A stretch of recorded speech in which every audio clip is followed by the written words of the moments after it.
아, 이 아파트 딱 내 예산이야. 이런 생각으로 입주 상담 나갔던 기억 혹시 있으신가요? 저도 몇 년 전 비슷한 경험이 있어요. 친구와 함께 보러 간 아파트가 12억대였고 지금 조건 맞으면 15억도 가능하겠다 싶었죠.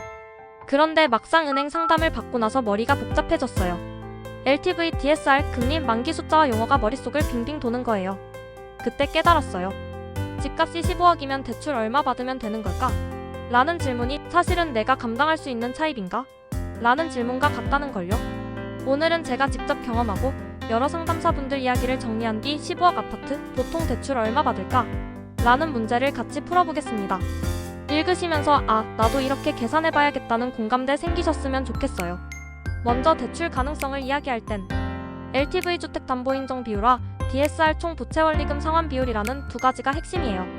LTV는 집값 대비 얼마나 빌릴 수 있느냐의 비율이에요.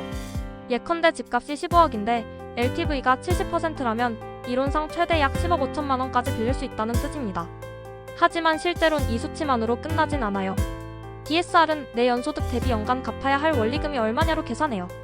즉, 집값이 얼마든 상환 능력이 떨어지면 대출 한도도 낮아지는 거죠.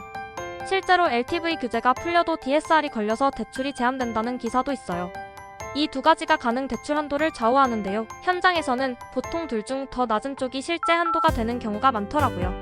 저도 은행 상담 받을 때 집값만 보고 빌릴 수 있는 금액 계산하셨나요? 라는 질문에 당황했던 기억이 있어요.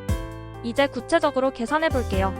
가정 집값 15억 원, 현재 현금 준비금 3억 원, LTV 가능 70%인 지방 혹은 비규제 지역 조건. 이론상 LTV 70%라면 15억 70% 약 10억 5천만 원까지 대출 가능성이 있다는 말이죠. 하지만 여기서 다시 현실로 돌아오면 DSR이 문제예요. 예컨대 연봉이 5천만 원이라면 현실에서는 더 많아야 하겠지만 DSR 40% 규제가 적용된다면 연간 갚을 수 있는 원리금이 연봉의 약 40% 수준이어야 하니까요. 실제로는 금리도 올라있고 만기도 줄어드는 추세라 대출 가능액이 더 낮아지는 경우가 많아요. 예컨대 연봉 7천만 원이라면 이론적으로 더 높을 수 있겠지만 기존 대출이나 다른 채무가 있다면 그만큼 줄어들 수 있고요. 결론적으로 제가 상담받은 분들의 체감은 현금 3억 대출 약 8억 9억 수준이 가장 현실적이다였어요. 물론 조건이 좋으면 10억 넘을 수도 있지만 안전 마진을 두는 게 중요하다는 게 공통 의견이더라고요. 풀대출 받으세요. 돈 있어도 풀대출 받아라 이런 말 많이 보셨죠? 저도 왜? 라는 의문이 들었어요. 상담사분이 설명해준 이유를 그대로 정리해볼게요. 첫째, 자금 유동성 확보 때문이에요. 집값 마련하느라 현금을 다 써버리면 다음 기회나 돌발 상황에 대응하기 힘들어요. 반면 현금을 조금 남겨두고 대출을 최대한 활용하면 다른 투자나 자금이 필요할 때 여유가 생긴대요. 둘째, 주택구입금지 서약 회피 전략 때문이에요.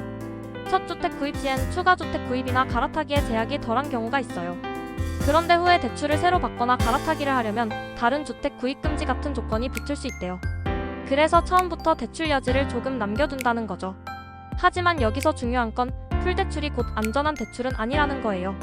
금리가 오르거나 수입이 줄어들면 원리금 부담이 엄청 커질 수 있으니까요. 여기서 제가 주위 상담사분들에게서 들은 현실적 체크리스트를 공유할게요. 연소득 대비 상환액을 계산해보세요. 만약 대출을 받으면 연간 얼마를 갚아야 하는가? 그게 연봉의 몇 %인가? 금리 상승 리스크를 고려하세요. 현재 금리가 올라가고 있어요. 과거엔 낮은 금리로 대출받은 분들도 금리 오르면서 부담이 커졌어요. 기존 채무나 신용대출이 있는가를 봐야 해요. DSR 계산 시 기존 빚도 포함되니까요. 현금 여유를 확보하세요. 계약금, 중도금, 잔금, 이사비 등 추가 비용이 들 수 있어요. 모든 현금을 집 구입에 묶어버리면 위험해요. 미래 계획이 있는가? 5년 뒤 이사할 가능성, 자녀 교육비 증가 가능성, 직업 변화 가능성 등을 생각하면 지금 부담이 너무 크면 나중에 부담돼요. 저도 이 체크리스트로 제 상황을 돌려봤더니 대출 10억은 과하다는 결론이 나왔어요. 그래서 저는 현금 3억 대출 8억 정도로 제 한계를 잡았어요. 마지막으로 제가 추천하는 전략을 정리해요. 최대 한도까지 대출 받지 말고 약간 여유를 남기세요. 집값 15억이라면 대출을 약 89억 범위로 두는 게 심리적 재정적으로 안정적이라는 게 제 경험이에요. 상환 기간을 길게 가져가세요. 월 부담을 줄이면 생활이 훨씬 여유로워져요. 금리 우대 조건 챙기세요. 주거래은행 활용, 급여 이체, 신용카드 실적 등 우대 금리를 받을 조건을 미리 준비해두면 유리해요. 대출 상환 능력 개선하는 습관을 지금부터 만드세요. 예컨대 신용대출을 줄이거나 카드론을 줄이는 것 등이요. 미래를 고려한 버퍼 비상금을 마련해두세요. 대출 받아서 집을 사는 것도 좋지만 나중에 아이 교육비, 직업 변화, 금리 상승 등 변수는 늘 있어요. 결론. 15억짜리 아파트를 사려는 분들이 흔히 물으시는 질문 중 하나가 대출 얼마 받아야 하지? 인데 그 답은 단순한 숫자가 아니라 내 삶의 여유와 책임을 함께 고려한 금액이에요. 제 주변 사례를 보면 집값 15억 보유 현금 3억 대출 약 89억이 현실적인 수준이었어요.